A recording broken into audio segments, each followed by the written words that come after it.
استفاده از روش‌های رادیوکاربن قدمت نسخ خطی قرآن مشخص شده است. همچنین با تحلیل تطبیقی و بررسی نحوه نگارش، کلمات و اعراب‌گذاری‌ها به این نتیجه رسیدند که متن قرآن از زمان نزول تا کنون بدون تغییر حفظ شده است. راجع به قرآن میخوام دقیق و مفید و تقریباً غیر مختصر جواب بدی. حتما. درباره قرآن چه سوال دارید؟ آیا قرآن از زمانی که برای پیامبر نازل شده تا به حال تغییری پیدا کرده؟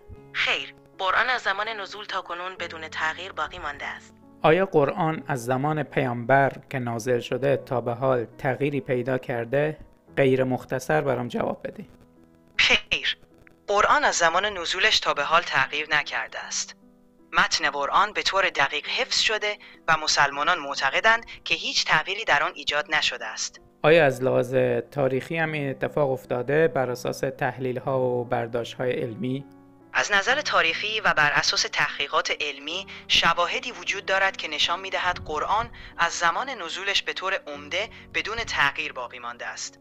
نسخ خطی قرآن از قرون اولیه اسلام تا کنون به دقت بررسی شده اند و تغییرات قابل توجهی در آنها مشاهده نشده است. میشه چند تا مثال هم برامون بگی؟ چند تا نمونه برامون بیاری؟ البته، یکی از نمونه‌های معروف نسخه‌های خطی قرآن از صنعا در یمن است که به اوایل قرن اول هجری برمیگردد. همچنین نسخه‌های خطی قرآن در کتابخانه‌های موزه توپکاپی استانبول و دانشگاه توبینگن آلمان نیز از دیگر نمونه‌های کهن هستند که با متن امروزی قرآن تطابق دارند. یعنی از لحاظ علمی بررسی شدن، میشه از لحاظ علمیش هم بگی با چه چیزایی بررسی شدن و دلایل علمی یقینی در دست هست؟ بله، از لحاظ علمی بررسی‌های مختلفی انجام شده است. مثلا با استفاده از روش‌های رادیوکاربن قدمت نسخ خطی تعیین شده است. همچنین با تحلیل‌های تطبیقی و بررسی نحوه نگارش، کلمات و اعراب‌گذاری‌ها به این نتیجه رسیدند که متن قرآن از زمان نزول تا کنون حفظ شده است. بله، از لحاظ علمی نیز بررسی‌های متعددی انجام شده است. برای مثال با استفاده از روش‌های رادیوکاربن قدمت نسخ خطی قرآن مشخص شده است. همچنین با تحلیل تطبیقی و بررسی نحوه نگارش، کلمات و اعراب‌گذاری‌ها به این نتیجه رسیدند که متن قرآن از زمان نزول تا کنون بدون تغییر حفظ شده است.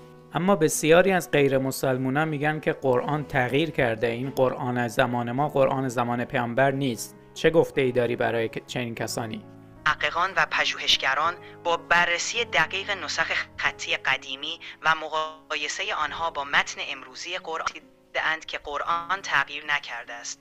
وجود نسخه‌های کهن و یافته‌های علمی نشان می‌دهد که متن قرآن از زمان پیامبر تا کنون به طور عمده دست نخورده باقی مانده است.